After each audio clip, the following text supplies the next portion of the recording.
Now question number 40, what is management by science. इसके features पे आते हैं हम। एक तो साइंस से हमारा ये मतलब समझ सकते हैं कि एक सिस्टमेटिक बॉडी ऑफ नॉलेज होता है, और साइंस जो बेस्ड है पूरे प्रिंसिपल्स और उसके एक्सपेरिमेंट्स पर। प्रिंसिपल्स जो है वो यूनिवर्सली वैलिडिटी रहती है, मीन्स यूनिवर्सली वैलिड रहते हैं। एंड प्रिंसिपल जो है वो स्टैब्लिश करते हैं cause and effect relationship. Principles of management are based on repeated experiments and observation. एक के बाद एक हमें experiments और observations को देखना पड़ता है।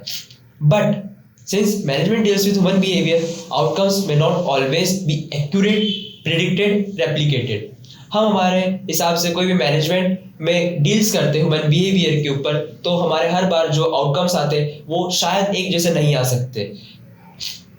प्रिंसिपल्स यूनिवर्सली एग्जैक्ट नहीं हो सकते, ठीक है, इनको हमारे अकॉर्डिंगली एडजस्ट करना पड़ता है या मॉडिफाई करना पड़ता है अकॉर्डिंग टू द हमारे फ्यूचर सिचुएशंस, फ्यूचर फोरकास्ट। इसलिए ये बोल सकते हैं कि management satisfy some of the features of management of science but not all. So management is not science, इसलिए मैनेजमेंट साइंस नहीं है अगर हम उसे उस प्रिंसिपल्स के वे में देखें तो। Question number 41, explain managers are born as well as made.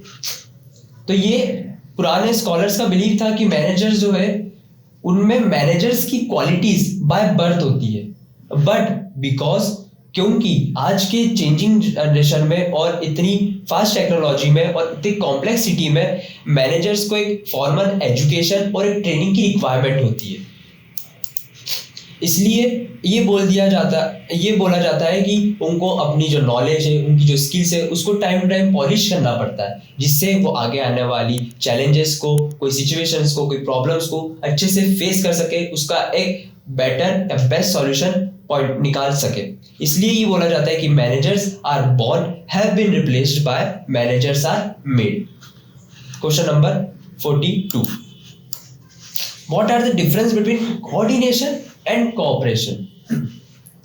Meaning, it is an orderly arrangement of ground efforts to ensure unity of action for achieving common objective. Coordination in the sense आपको अपने colleague, अपने को-वर्कर्स के साथ एक proper तालमेल बना के चलना पड़ता है, आपको एक कॉमन ऑब्जेक्टिव रख के उस डिजायर्ड गोल्स को अचीव करना पड़ता है। Cooperation, it is the voluntary willingness of individual to help each other. यहाँ पे आपको एक दूसरे की सहभागी या एक दूसरे की हेल्प करके, कोई भी प्रॉब्लम्स आ रही है, अगर कोई चैलेंजेस ज्यादा किसी में फेस करना पड़ रहा है तो उसकी हेल्प करके उस चीज को अचीव करना, मतलब डिजायर गोल्स को अचीव करना। Nature, it is created due to deliberate efforts of manager. Cooperation is the voluntary efforts of group members. Relation, ये एक तो फॉर्मल और इनफॉर्मल रिलेशन के कारण क्रिएट होता है, और जो कॉपरेशन है वो सिर्फ इनफॉर्मल रिलेशन से ही क्रिएट होता है। Aim, it is aim at achieving business goals more efficiently. It aims at seeking help from each other, मतलब एक दूसरे की हेल्प लेके उस चीज को अचीव करना, उसके रिजल्ट तक जाना। Question number 43, difference between management, administration and organisation. Applicable management, it is applicable in business enterprise.